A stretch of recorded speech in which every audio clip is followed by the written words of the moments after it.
Welcome to History's Influence. This video is a collaboration with fellow history YouTuber Neatling, who will be looking at how this timeline will play out in the modern day. The fall of Rome is seen as a dark chapter in European history. Civilization conquered by barbarism is the usual narrative presented, and in many ways this was true. The Roman province of Britain, for example, had been abandoned by the Romans. This had led to the region being raided by neighbours and Germanic tribes. Eventually, the Germanic Anglo-Saxons had settled the region for themselves and had established what would become the nation of England. But what if this had never happened? What if the Anglo-Saxons never migrated to Britain and England was never established as a result? What would the effects of this important change be upon history? Let us find out. To get this timeline to occur, we need to prevent the Anglo-Saxon migrants from leaving their Germanic lands in Europe, but also the use of Anglo-Saxon mercenaries by the Britons. The Britons were not amazingly effective fighters, living under years of prosperous subjugation under the Romans, and having their legion abandon their island would make a defence against the Anglo-Saxons quite difficult.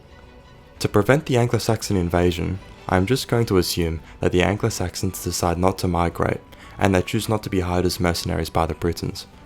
Perhaps they would try their luck elsewhere during the collapse of Rome, where there was plenty of opportunity to be found. With the Anglo-Saxons remaining on the northern coast of the modern-day Netherlands, Germany and Denmark, these regions would initially have larger populations.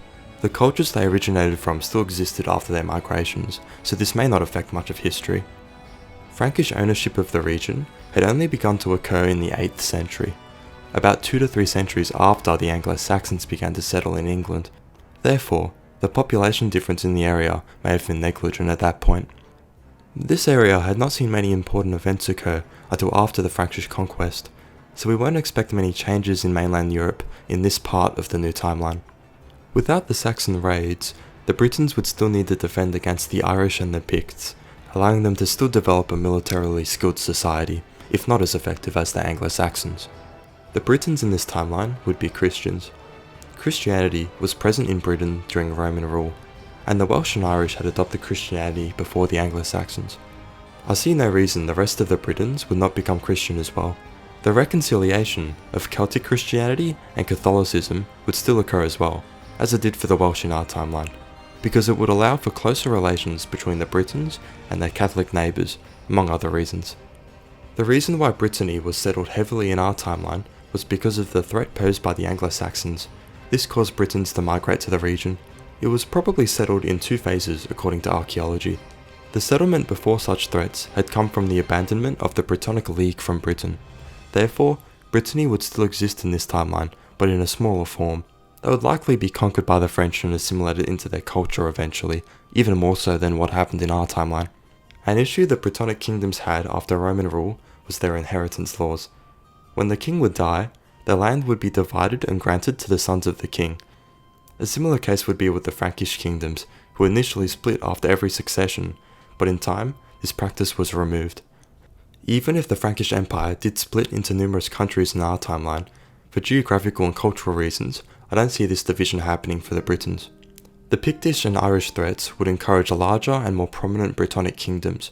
These kingdoms would have likely slowly grown over time, similar to the Anglo-Saxon heptarchy. As mentioned before, without the Anglos, we would have seen a more prominent role played by the Pictish and Irish.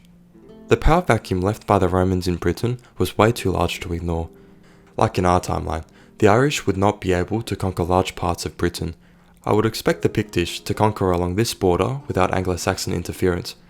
It is quite defensible and holds historical significance for this reason. Pict lands would initially hold a combination of Scottish Gaelic, Pictish, and Brittonic.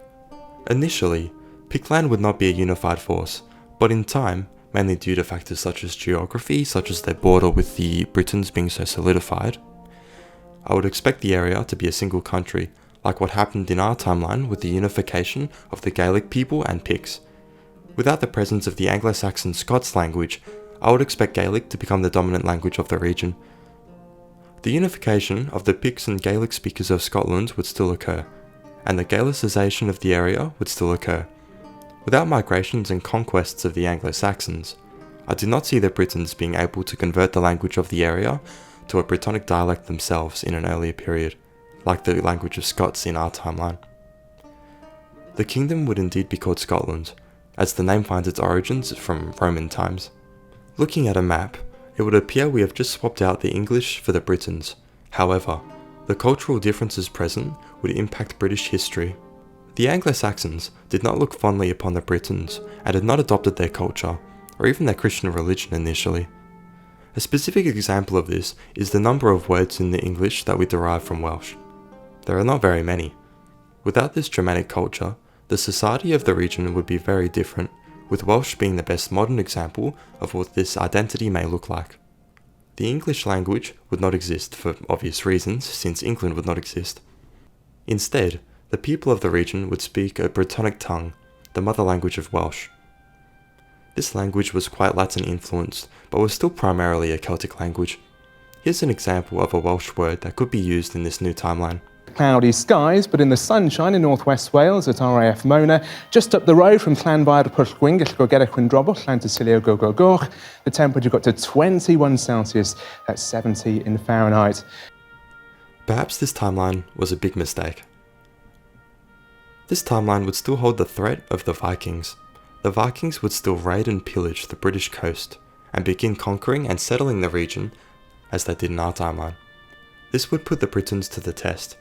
Would they be able to drive the Vikings away, and potentially unify their region, like the Anglo-Saxons managed to do under the threat of the Vikings? Or would they be assimilated into Norse culture, like what the Anglo-Saxons did to the Britons in our timeline? The Anglo-Saxons were more capable fighters than the Britons in our timeline, and were able to conquer the land of the Britons as a result. However, this is about 3 centuries before the arrival of the Vikings, so it's likely that the Britons would become more militarily skilled in this time. This is not to mention, the invasions of the Irish and Scots and potentially others from other areas would definitely strengthen the military tradition of the Britons. This would mean they would still have a fighting chance against the Vikings. The response of the raids and later invasions would be the centralisation of the area, with the smaller Brittonic kingdoms uniting and being better able to defend against the Vikings. The island would look something along the lines of this map during the times of the Viking invasions. We can see a more extended Danelaw, but we would expect this to be pushed back eventually. We also see a Cornish kingdom being much larger. Same as the famous Gwynedd kingdom, I believe that's how you pronounce it, which is the predecessor of modern Wales, being much larger. The invasions would act as a form of national identity building for the Britons, just as it had for the Anglo-Saxons. This would cause the unification of the Britons under a single kingdom. The Celtic term Albion may be used as the name of this new state. We will call it the Kingdom of Albion. This would be a longer process than what happened with the Anglo-Saxons. As previously mentioned, the Britons would not have been as united as the Anglo-Saxons were at this point. With a more decentralised Britain beforehand, this kingdom would take longer to form, and Viking control would hold more influence for a longer period of time. Like with the Anglo-Saxons, there will likely be a few Viking kings of Albion. The Vikings will find more success than they did against the Anglo-Saxons, but I don't see a long-term cultural conversion of the area. The Vikings were usually more fixated upon raids and plunder, and were even shown to accept assimilation into foreign cultures, like with the Normans accepting French culture. It's even possible that the Britons may attempt to do a similar arrangement. However, the Danelaw makes it obvious that the Vikings may have been willing to settle Britain permanently. I believe similar settlements will occur in this timeline, and they will be more intensified, but they will eventually assimilate into Brittonic culture. Things such as the names of locations would still be affected, and perhaps the Brittonic language would be even more influenced. This is similar to the Irish and Scottish areas owned by the Vikings, which in time reverted to native control and culture. A younger Albion would be less solidified against the threat of the Normans, which had conquered England from the Anglo-Saxons in our timeline. The affairs of Britain did not directly affect the French King Charles the Simple, who had granted Normandy to the Viking Rollo. Therefore, we will still expect this to happen. The reasons they had invaded England in our timeline did not exclusively relate to the Anglo-Saxon people, and having a different culture present in the region would not necessarily stop the effective Duchy of Normandy from conquering England. They would still need a valid reason to conquer the area, however. William the Conqueror's claim upon the English throne, which he had used to invade the area, came from close royal ties with the Anglo-Saxons. Due to geography and their Catholic nature, it's likely the Britons and Normans would also have close royal ties. The reason the Normans invaded England in our timeline didn't exclusively relate to the Anglo-Saxon people, and having a different culture present in the region wouldn't necessarily stop the effective Duchy of Normandy from conquering the region of England. This is not to mention the simultaneous invasion of England by the Norwegian king Harald Hardrada, who also held claim to the throne. The royal ties between the Normans and Britons would exist, much like the ties between the Normans and Anglo-Saxons. It would be likely that the royal ties will eventually lead to a Norman duke holding a reasonable claim upon the Albion throne. The main uncertainty is this: would there still be a succession crisis, or a situation similar enough to warrant a Norman invasion? I think it's quite likely to occur, and if it does, the most likely outcome is a Norman victory. The Normans used a superior military than the English in our timeline, mainly with the use of cavalry. The Albionese would have the same problems facing the Normans. If a Viking invasion ended up conquering all of Albion, as had happened with England in our timeline, it's likely the Normans would override this invasion. Even without a good justification, the Normans were capable of an invasion, and due to their subjugated status in France, an invasion of Albion would be the option they would choose. Perhaps they would not require a succession crisis to invade, and instead, an ambitious Norman duke may press a claim simply due to familial ties. This would mean that the French influence the Normans instilled upon the English would also be instilled upon the Britons. In terms of language, this would cause a shift towards a more Romance-influenced language. It is important to note, however, that the Brittonic culture was already heavily influenced by Roman culture, especially in the eastern region, which wouldn't be invaded by the Anglo-Saxons in this timeline. It would also bring feudalism to the area, as it did to the Anglo-Saxons in our timeline. London would remain the capital of Albion. It is a geographically convenient capital and has a very old history, being founded by the Romans. It is the most likely candidate for the capital of the kingdom. The main geopolitical impact the Normans caused England in the long term was the 100 Years' War. The confusion of the Norman kings being both vassals of France and kings of England, alongside royal marriages and such, led to the Angevin kings of England owning large portions of France. This would still occur in this timeline, and the same conflicts regarding the ownership of France would occur. There is not much of a reason to assume that Albion would be more successful in this timeline than the English were. The English had performed quite well in the war, but issues such as the population gap and increasing centralization of France soon proved too difficult for the English to manage. If the union between Albion and France were to occur, this would likely be short-lasting, and like in our timeline, leave a sour taste in Albion's mouth towards mainland Europe. But it would also help the Albionese to forge a sturdier national identity. The Crusades will have still occurred, with the Seljuk invasion still playing out the same. The most iconic example of English participation in the Crusades came from Richard the Lionheart. In the Third Crusade, he managed to conquer Cyprus from the Byzantines and was fighting against the Muslim Saladin. Ultimately, the conquest of Cyprus was the only notable consequence the English held in the Crusades. I would expect the rest of the Crusades to play out the same, meaning a similar history for this region. The Protestant Reformation had found a home within England and Scotland in our timeline, whilst it faced opposition from Ireland. But how would these religious matters play out with our new kingdom of Albion instead of England? The Protestant Reformation revolved around the disagreement of the functioning of the Catholic Church. In this new timeline, the Catholics will still make the same mistakes. The Protestant Reformation will still occur, however the English Reformation would not occur. Would the Albionese have their own Reformation? The creation of the English Church in our timeline was quite a stretch. It was based on a divorce request from Henry VIII, who was quite a unique monarch. It could also be argued that English culture, which wouldn't be present in this timeline, heavily encouraged the existence of Protestantism. It is true that the Welsh had adopted Protestantism, but this was under English control. However, I am going to decide that the Albionese do adopt Protestantism. This is mainly due to their similarities with the English, in particular their geographic and political situation. I wouldn't say this is a guarantee, however. Would the Albionese conquer the Irish and Pictish and unify Britain? Norman warfare would prove more effective against Albion's neighbours, much like England's neighbours in our timeline. This had led to the English occupation of parts of Ireland throughout the rest of history. In this case, the Albionese and Irish would hold closer cultural bonds. I would expect an Albion-ruled Ireland to be less hostile as a result. Do not expect a mismanaged Irish potato famine to occur.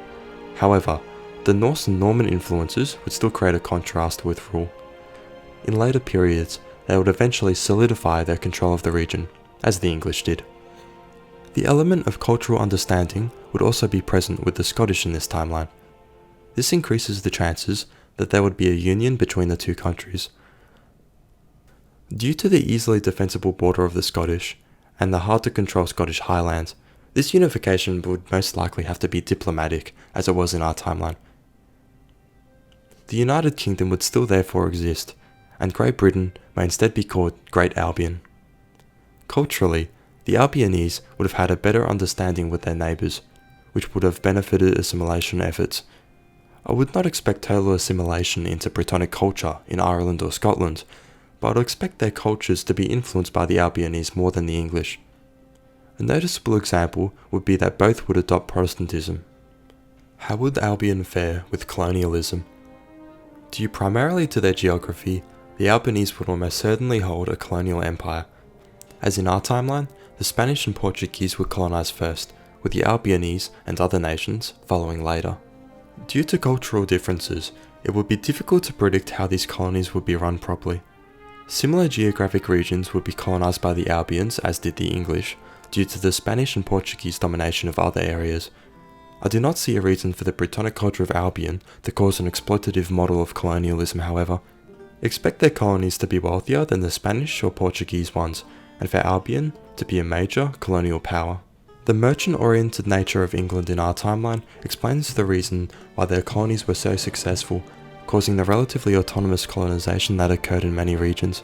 There is no guarantee that this structure of society would exist in Albion, but I would still expect Albion to be immensely powerful on the international stage, mainly for geographic reasons. They wouldn't have to constantly fight wars in Europe defending their land. Without the Anglo-Saxons, the rest of Europe would remain approximately similar as it was in our timeline. The effects of the 100 Years' War still occurring would mean that Albion would hold similar policies regarding mainland Europe as England had, usually focusing upon maintaining the balance of power and not trying to acquire land for itself. It's important to mention the Portuguese-English alliance. It might not have occurred, meaning it may have been more likely that Iberia would be united in this timeline. Industrialisation would most likely begin in Albion, as it had in our timeline's England. The similar geography and colonial empire would still exist, alongside the beginning of the Great Acceleration still likely occurring. There's also an abundance of coal within Britain, so this makes it more likely that they would have an industrial revolution. I don't see Albionese culture being opposed to the Industrial Revolution or the preceding effects that caused it. They may not have been as willing to do it as the English were, however. The Albionese language would spread to Ireland and Scotland, like what happened to English in our timeline due to industrialisation. Albion, in this time period, would be a predominant global power, just like Britain was in our timeline. Albion in this period would be a predominant global power, just like Britain was in this period. What would this Albion look like in the modern day? Neitling will be answering this question as part of our collaboration. The link to his video will be on screen, in the description, and in the pinned comment. This has been History's Influence. Don't forget to like, comment, subscribe, and of course, hit the notification bell. Catch you later.